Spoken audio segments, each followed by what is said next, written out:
In the early hours of October 1st to 2nd, a rare comet, which appears only once every 60,000 years, passed over Beijing.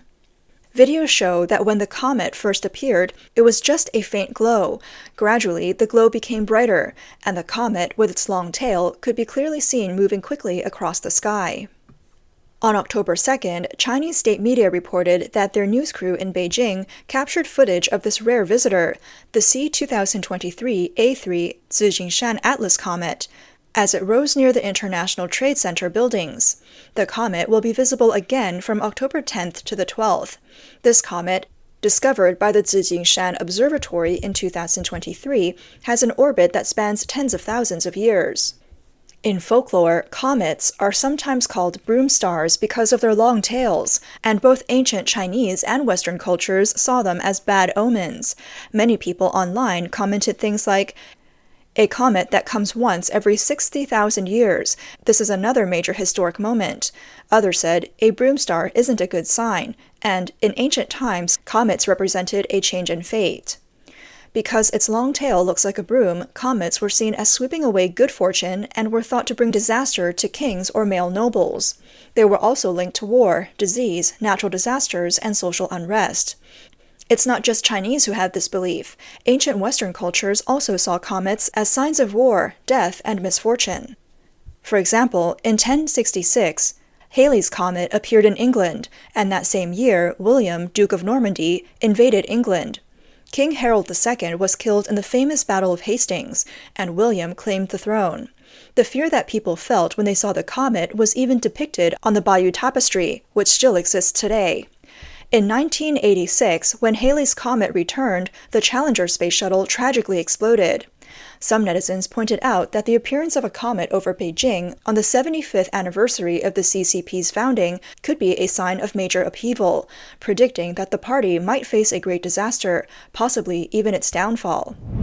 October 1st is a significant day for the CCP, but the banquet held in Zhongnanhai was filled with strange events. On the evening of September 30th, a banquet was held in Beijing to mark the anniversary. Some retired high-ranking officials like Li Ruihuan, Wen Jiabao, Wu Guangzheng, and Li Lanqing, who had missed the earlier anniversary concert, were seated at the main table. Wen Jiabao and Li Ruihuan sat at either side of President Xi Jinping. Notably, Wen Jiabao took the seat usually occupied by Premier Li Qiang. Another unusual moment was the appearance of Wang Qishan, who once helped Xi eliminate his political rivals through the anti-corruption campaign.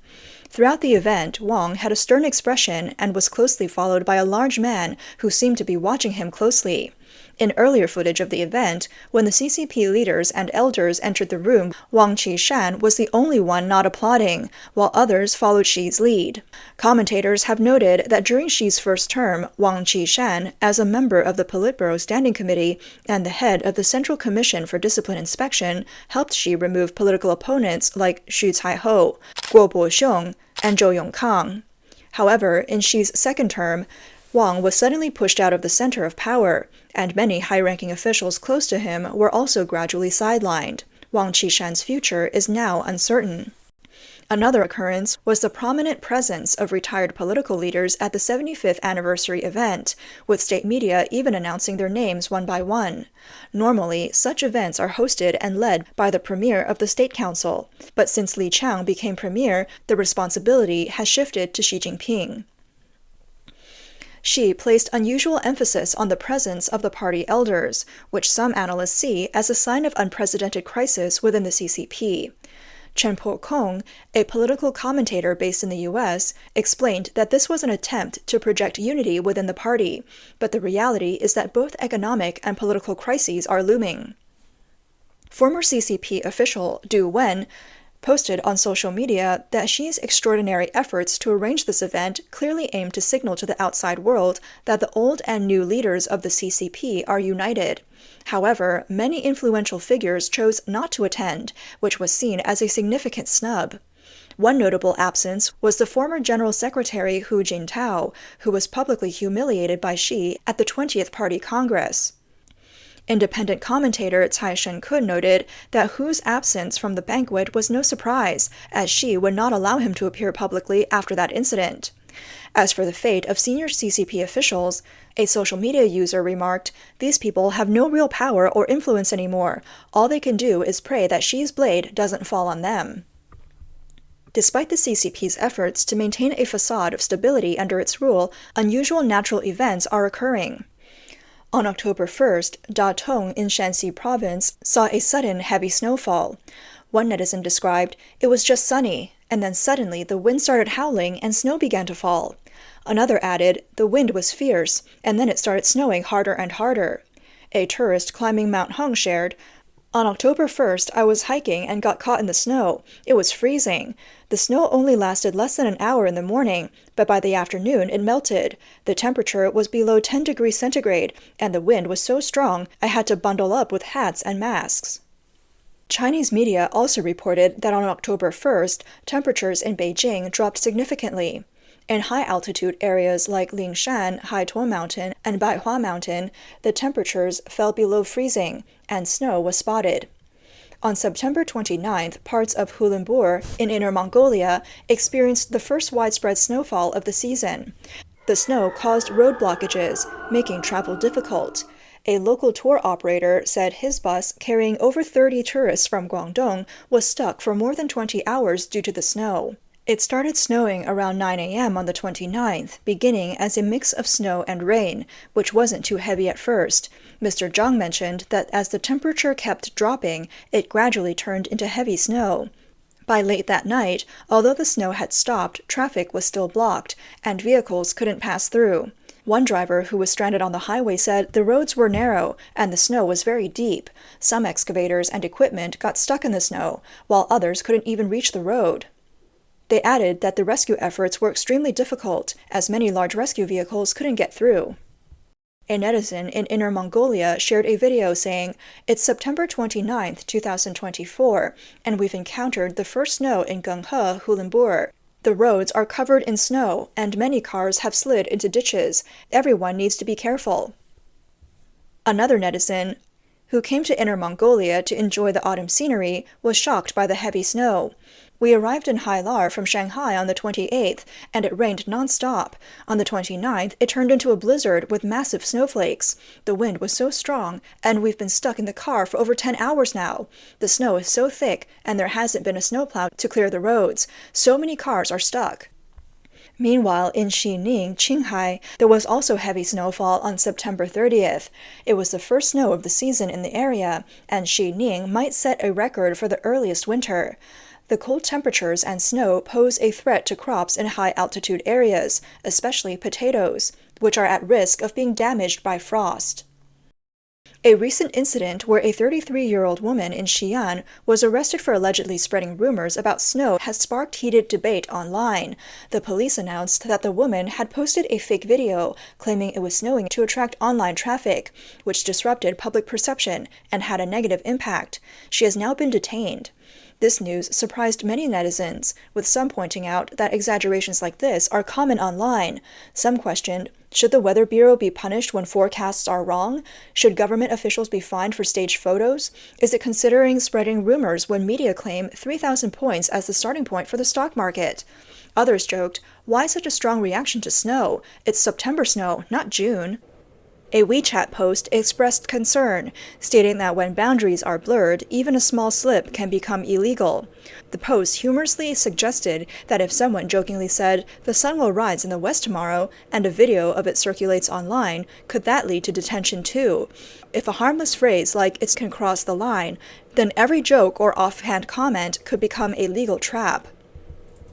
Meanwhile, China's economic situation has caught the world's attention.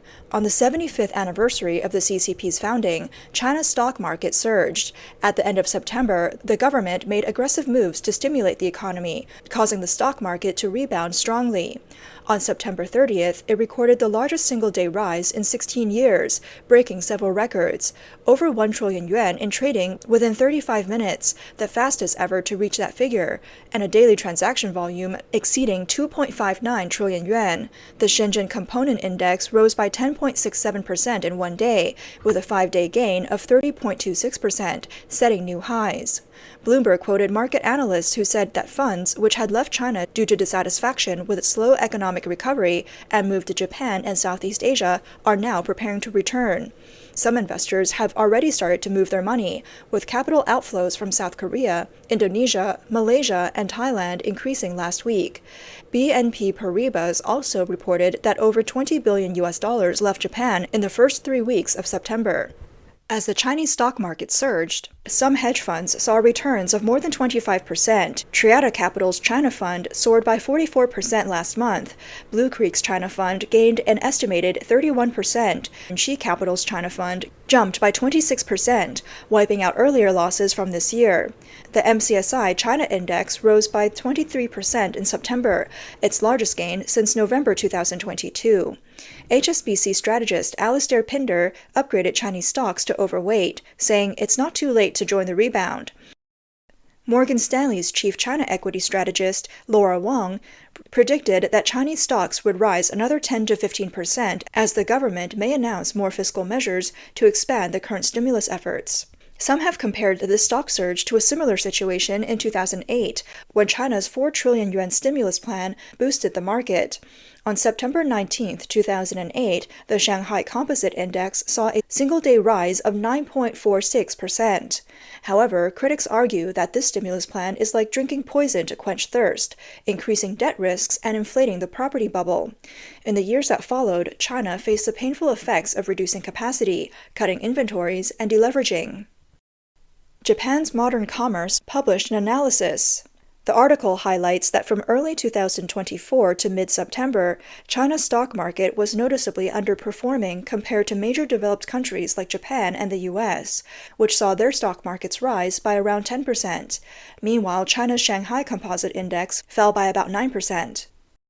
In late September, China's central bank announced a major economic stimulus plan, injecting 800 billion yuan to support stock prices. Although this led to a brief stock surge, many market experts remain skeptical. One reason for the doubt is the burst of the property bubble, and perhaps most importantly, the Chinese government's disappointing economic policies.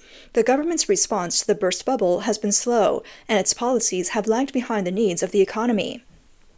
There's little sign of progress in efforts to reduce overcapacity, and in fact, some state-owned enterprises are even expanding. This makes it difficult to address deflationary concerns. Additionally, the government's focus on social control could suppress private sector growth and hinder economic recovery. Nomura Securities also released a report cautioning that while investors may currently enjoy the market boom, they need a more realistic assessment. The report warned that the largest stock market rebound in 16 years could lead to a crash, as China's economy is weaker than it was before the pandemic. The report pointed to 4 years of real estate crisis, mounting local government debt, and rising geopolitical tensions as factors contributing to China's economic vulnerability. Nomura further warned that if the stock market surge turns into a bubble and bursts, the central bank might resort to printing money, which could lead to massive capital outflows, pressure on the yuan to devalue, and a deeper economic crisis. In a BBC report on October 1st, Harvard professor Martin White and Stanford University's Scott Rozelle shared findings from their surveys on Chinese citizens' economic outlooks in 2004, 2009, 2014, and 2023. The results showed a shift from optimism to pessimism during Xi Jinping's rule. CNN reported that, ahead of the CCP's 75th anniversary, a new phrase is capturing public sentiment, the garbage time of history. This phrase, borrowed from basketball, refers to the final minutes of a game when a team is too far behind to catch up, and all efforts seem futile. Many Chinese people feel that their country is now in a similarly bleak period. In a Voice of America interview, Hu Ping, an academic who lived through the Mao era and is now an honorary editor of Beijing Spring magazine, reflected on the paradox of the CCP's rule. He noted that the regime has managed to strengthen itself by tapping into the vitality of capitalism, which has allowed it to grow economically. The economic power has, in turn, become a key asset in maintaining the CCP's rule. Hu described this as a bizarre phenomenon, something never seen before in history. He believes that dismantling this monster is one of the key missions of our time and is central to the global battle between democracy and authoritarianism. From the various signs, Hu does not believe that the CCP regime can survive for another 75 years.